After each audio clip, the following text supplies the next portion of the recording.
Très heureuse de vous retrouver dans le cadre de cette grande édition du journal consacrée essentiellement à la rétrospective de l'actualité pendant la semaine. La ville de Kinshasa sera bientôt dotée des nouvelles routes pour désengorger les artères du centre. La rocade, c'est le type de la route qui sera construite pendant 3 ans pour former une boucle tout autour de la capitale. La dite route, qui va mesurer 63 km, est estimée à 300 millions de dollars américains. Elle partira de l'entrée de la route Lutendele dans la commune de Mongafula en passant par Mitendi, Kimwezagar dans la commune de Kisenso et Njili Brasserie dans la commune de Lancélé pour ressortir sur le boulevard Lumumba à l'entrée de l'avenue Njoku dans la commune de Kimbanseke, non loin de l'aéroport international de Njili. Le coup d'envoi des travaux a été donné ce samedi par le président de la République, Félix-Antoine Tshisekedi, à Mitendi. Dans l'actualité, on parle également de la réévaluation urgente des mesures prises pour stabiliser les taux d'échange et relever le social des Congolais. C'est l'instruction qui a été donnée par le président de la République lors de la réunion du deuxième conseil des ministres tenu à la Cité de l'Union africaine. Félix Tshisekedi a rappelé aux membres du gouvernement souminois sa volonté de promouvoir la protection du renforcement du pouvoir d'achat des Congolais. Suivez les détails avec le porte-parole du gouvernement, le ministre Patrick Mouyaya. Que parmi les missions du gouvernement actuel, il y a la matérialisation des engagements qu'il a pris devant la nation lors de son investiture pour son second mandat. Au nombre de ces engagements figurent la protection et les renforcements du pouvoir d'achat de nos concitoyens, mis à mal actuellement par la situation qui prévaut sur le marché d'échange. En effet, notre économie est fortement dollarisée. Le comportement du franc congolais face au dollar américain a un impact immédiat sur le panier de la ménagère congolaise. Face à cette situation, le président de la République a demandé à la première ministre, aux membres du gouvernement en charge des questions économiques et financières, ainsi qu'à la gouverneure de la Banque centrale du Congo, en collaboration avec son cabinet, de procéder urgemment à la réévaluation des mesures prises le 17 juillet 2023 pour stabiliser les taux de change en y ajoutant, si nécessaire, des mesures supplémentaires pour enrayer cette spirale négative afin que le social de Congolais soit relevé. D'un chapitre à un autre, le gouverneur de la ville de Kinshasa, Daniel Bumba, a pris officiellement ses fonctions ce vendredi lors de la cérémonie de remise et reprise organisée par le gouverneur ad intérim Charles Mbutamuntu. Le nouveau gouverneur a présenté un projet axé sur 7 axes prioritaires, entre autres la mise en place d'un bataillon spécial en charge de lutte contre les crimes organisés et le phénomène Kuluna, ainsi qu'un programme multisectoriel d'urgence de lutte contre l'insalubrité à travers la capitale. Dans l'actualité, vous sachez également que les zones d'ombre se dissipent quant à la désignation du porte-parole de l'opposition pour la législature 2024-2028, bien que Martin Fayoulou et Délice Sanga refusent de mettre la main dans la pâte. Matata Pogno, Adolphe Mouzito et Moïse Katumbi, par contre, ont décidé d'accélérer le processus. Les représentants du LGD, Ensemble pour les changements, ainsi que le parti d'Adolphe Mouzito poursuivent les travaux sur l'élaboration du règlement d'ordre intérieur de l'opposition. Et sur la page rétrospective, sachez que le président de la République a assisté à la cérémonie d'investiture de son homologue sud-africain Cyril Ramaphosa. Les détails dans cet élément. Le chef de l'État, Félix-Antoine Tshisekedi Tshilombo, a pris part, aux côtés d'autres présidents et dirigeants africains, à la cérémonie d'investiture de son homologue sud-africain, Cyril Ramaphosa, réélu pour un second mandat à la tête de la nation arc-en-ciel. Devant ses pairs africains, des représentants des chefs d'État et des milliers de militants de son parti, Congrès national africain ANC, réunis à l'espace de l'Union Building de Pretoria, le président Cyril Ramaphosa a prêté serment en décrétant une nouvelle ère en Afrique du Sud. Nous affirmons notre détermination à construire une société plus égalitaire et bienveillante. Nous affirmons notre quête résolue de construire une économie croissante et inclusive qui offre des opportunités et des moyens de subsistance à tous, a déclaré Cyril Ramaphosa. Au terme de cette activité solennelle, le chef de l'État félicite son homologue avant de participer au dîner présidentiel offert aux convives et regagner la République démocratique du Congo par la ville de Lubumbashi dans le Haut-Katanga, où il va présider ce jeudi la cérémonie du lancement du train de service national. Dans l'actualité, sachez également que les ex-délinquants qui s'aimaient la terreur dans la ville de Kinshasa, aujourd'hui jeunes bâtisseurs au sein du service national, vont conduire des nouvelles locomotives inaugurées par le président de la République en vue de distribuer la production issue du service national. Reportage. Excellence, Monsieur le Président de la République, commandant suprême, le service national a reçu de vous, en plus de la vision, la provision. Voilà qui rend actif et déterminé à accomplir la noble mission, seule d'encadrer la jeunesse congolaise afin de l'engager à la reconstruction et au développement du pays. Vous ne vous êtes pas arrêté là. Vous avez initié le retour à la formation et à l'encadrement des jeunes désœuvrés. Plus de 4000 jeunes sont déjà sortis du centre de Kanyamakasese et sont aujourd'hui déployés à travers le pays en train de construire des écoles, de fabriquer des bancs scolaires, de travailler dans les champs agricoles, etc., etc. Pour produire, le service national était confronté à un épineux problème d'acheminement de matériel et équipements agricoles, ainsi que des intrants agricoles vers des centres de production d'une part, et d'autre part, celui d'évacuation de la production vers différents centres de consommation. Dans cette expérience, nous avons appris que chaque problème résolu engendrait un problème à résoudre. C'est ainsi que le service national, sous les ordres de votre suprême autorité, procède régulièrement à l'évaluation des actions posées dans le cadre de la mise en œuvre des instructions reçues de votre suprême autorité afin d'identifier de nouveaux problèmes à résoudre. Évaluation du plan de retrait des troupes de la MONUSCO, la question était au centre des discussions entre la première ministre Judith Suminwa et la chef de la MONUSCO, Bintou Keïta. Reportage à Lengoma.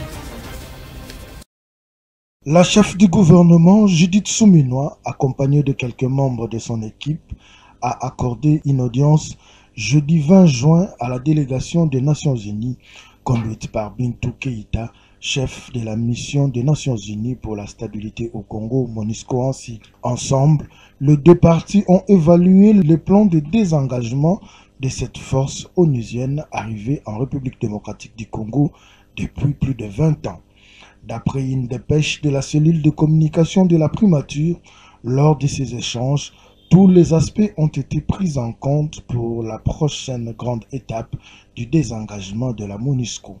À l'issue de la séance du travail, les deux parties sont sortis satisfaits des orientations de la première ministre qui a proposé un communiqué conjoint sur ces plans.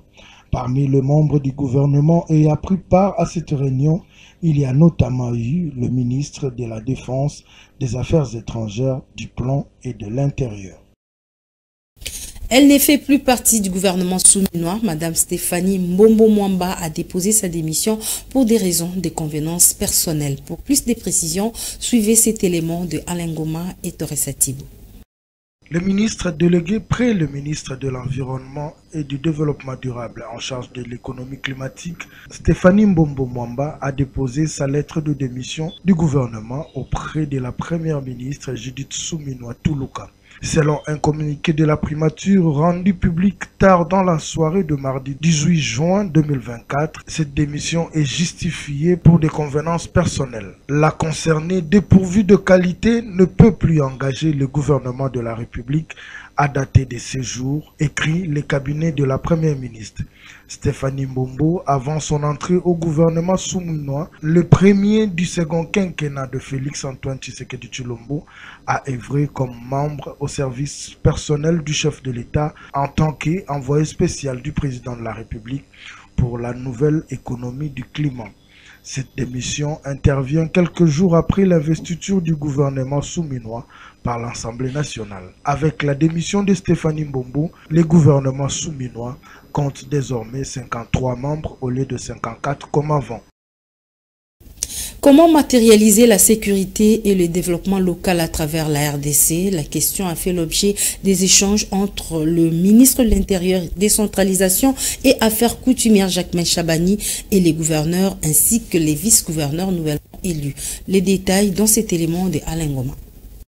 Lors d'une session d'information avec le gouverneur et vice-gouverneur nouvellement élus ce mercredi 19 juin 2024, le ministre de l'Intérieur, décentralisation et affaires coutumières, Jacquemain Chabani, a mis un accent sur la sécurité et le développement local. Sur le plan sécuritaire, Jacquemain Chabani a recommandé le renforcement de la sécurité de frontières et le respect de l'ordre public. Ceci passe par la mise en place d'une gouvernance sécuritaire à travers un comité de sécurité provincial et local regroupant les services étatiques de sécurité et les associations de la société civile concernées. Toujours sur l'aspect sécuritaire, le premier vice-ministre de l'Intérieur a martelé sur la sécurité de la population et de leurs biens et le maintien de l'ordre public. Pour ce qui est du développement à la base, Jacquemain Chabani a recommandé au gouverneur d'améliorer la collecte de recettes et la transparence.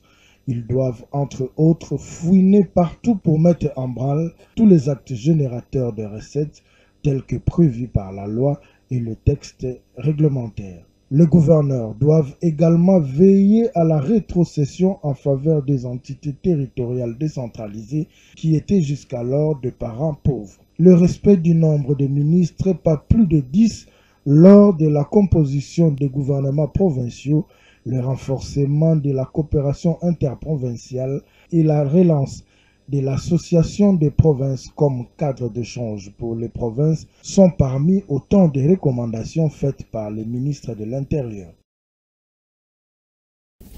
Lutte contre l'insécurité dans la ville de Kinshasa, le numéro 1 de la police, la capitale générale Blaise Kilimbalimba est intervenu le jeudi à la journée scientifique de Kinshasa organisée par l'association Soki Oyebi Kinbien.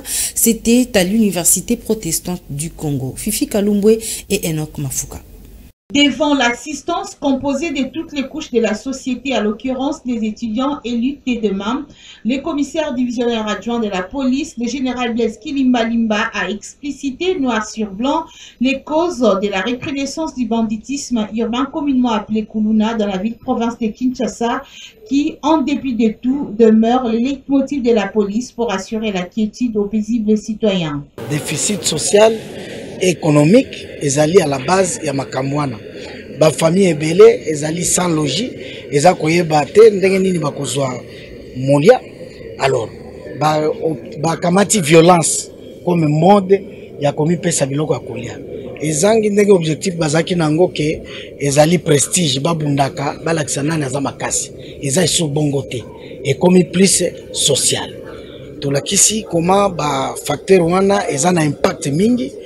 Tout en balayant avec sérénité et précision les préoccupations des participants, le patron de la police ville de Kinshasa est allé loin jusqu'à épingler les stratégies de la police pour le respect de sa mission qui est la protection des personnes et de leurs biens. Le service de sécurité et tenir compte de la prévention et de la répression pour déployer les policiers na batu nyonso baza engagé na sécurité à ville pour être population ezala la kimia toza ko continuer jusqu'à ce que mutu ya suka akokota na esika na ye.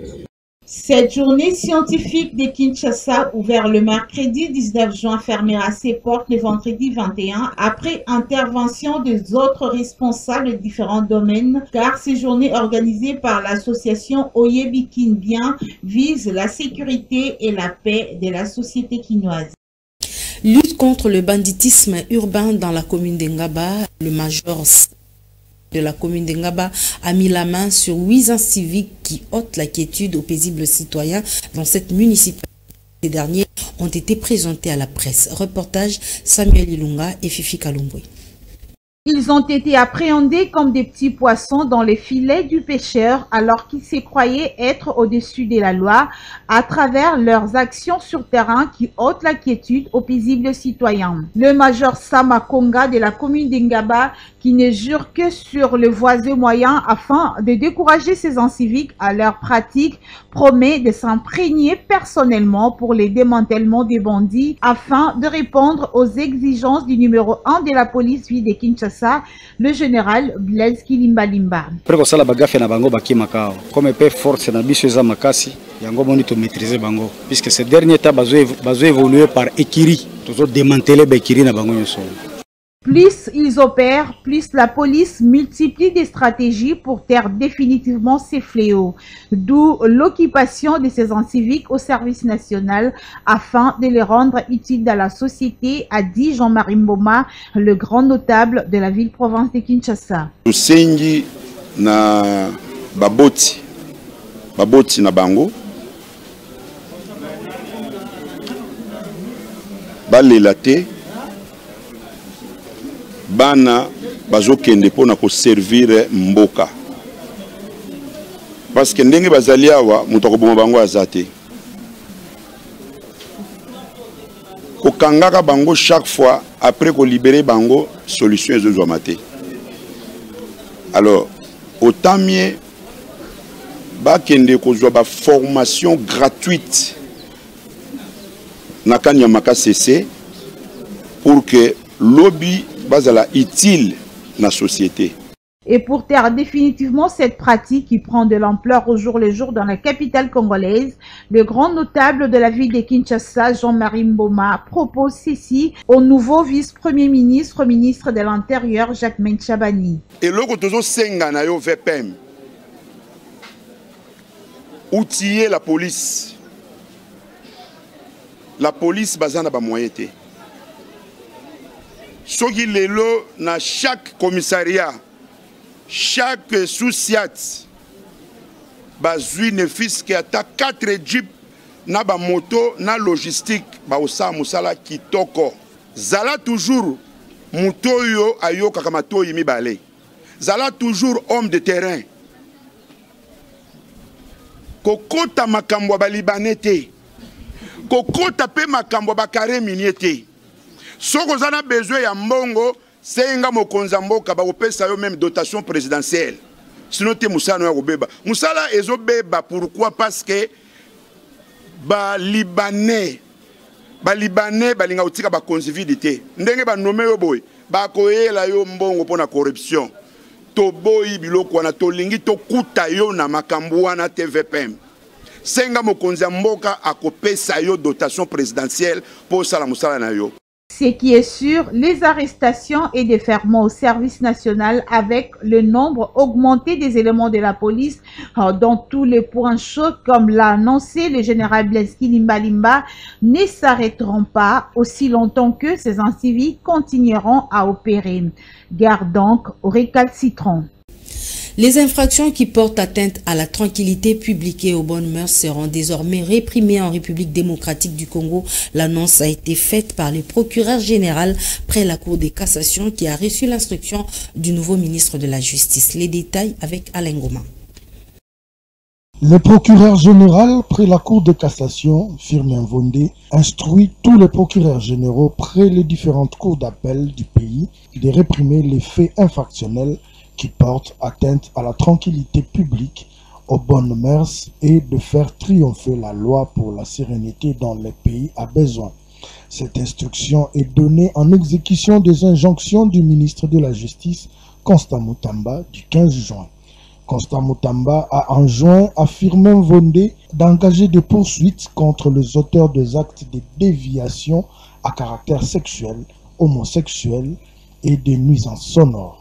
Ainsi, par sa lettre signée le 19 juin, le haut magistrat du parquet général ordonne à ses administrés de s'exécuter dans l'objectif d'une répression plus responsable. Il leur demande de commencer par des actes de sommation doublés au besoin d'une campagne de sensibilisation qui ne peuvent à l'avenir offrir de faux fuyants à ceux qui seraient pris la main dans le sac.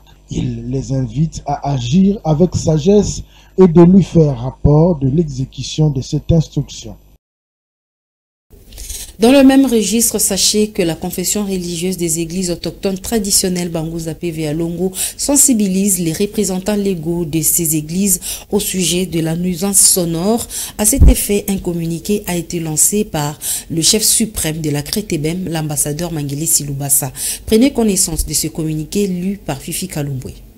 Communiqué, son éminence l'ambassadeur Mangele Silubasa, président général, représentant légal et chef suprême de la confession religieuse des églises autochtones traditionnelles Bangunzam PVA Longo, en sigle Créatebem, invite tous les représentants légaux et chefs spirituels des églises autochtones traditionnelles Bangunza PVA Longo, Nzilankongo, Postolo, Gonda, Mpadi, Ntwalani, Ntaou, Mputu Panzu, Masambukidi, Vuvamu, BDK, Aseka Menga, DKB, Kitawala, Sanière Alaver, Mangongele, Église des Noirs, Malembe, Kikukusa, Demena, Vaika et autres, à une réunion extraordinaire qu'il présidera à leur intention ce lundi 24 juin 2024 au temple Bangunzam PVA Longo, 6 Sayo 385, quartier Onel, dans la commune de Kasavubu. L'objet de la réunion, le communiqué du ministère de la Justice en rapport avec les églises en République démocratique du Congo. Notez bien, la participation de chacun est obligatoire. Seuls les représentants légaux ou chefs spirituels y sont conviés. Il y a urgence, a-t-il souligné. Ce communiqué est fait à Kinshasa le 18 juin 2024 pour la Crétébem, son éminence l'ambassadeur Mangele Silubasa, président général et représentant légal chef suprême des Bangunzam. Pour plus de contacts, appelez au plus 243 98 175 54. Parlons sport avec le football. L'équipe nationale de la République démocratique du Congo a gagné 2 places en Afrique et occupe désormais la 11e place après sa prestation aux éliminatoires mondiales 2026. Le classement a été publié par la FIFA. Lionel Ngolo. C'est une bonne nouvelle pour le supporter congolais car l'équipe nationale de la République démocratique du Congo a gagné 2 places en Afrique après le nouveau classement FIFA du mois de juin publié hier jeudi 20 juin par la Fédération internationale de football association. Les Léopards se retrouvent au 11e rang sur le continent et occupent tout de même la 61e position sur l'échiquier mondial. Chancel Mbemba et ses coéquipiers en sélection tirent bénéfice de leurs récentes performances lors des matchs de 3e et 4e journée des éliminatoires de la Coupe du Monde FIFA 2026. Les Congolais avaient ramené un nid laborieux du Sénégal, un but partout, le 6 juin dernier, après le choc contre le Lion de la Teranga. 3 jours après, les Léopards avaient battu le Togo sur un petit score de 1-0 à domicile au stade de Martyr de la Pentecôte. Rappelons qu'en Afrique, le trio de tête reste inchangé. Le classement est toujours dominé par le Maroc, suivi du Sénégal et l'Égypte, tandis que la Côte d'Ivoire, vainqueur de la CAN 2023, occupe la 4e position devant le Nigeria, finaliste malheureux de cette compétition continentale. Dans les top 10, on signale évidemment la présence de la Tunisie à la 6e position, l'Algérie qui suit ensuite à la 7e position, suivi du Cameroun, le Mali et l'Afrique du Sud. Mesdames et messieurs, ce journal touche à sa fin. Merci de votre aimable attention. Restez branchés sous la FM Télévision. Excellente suite de programme.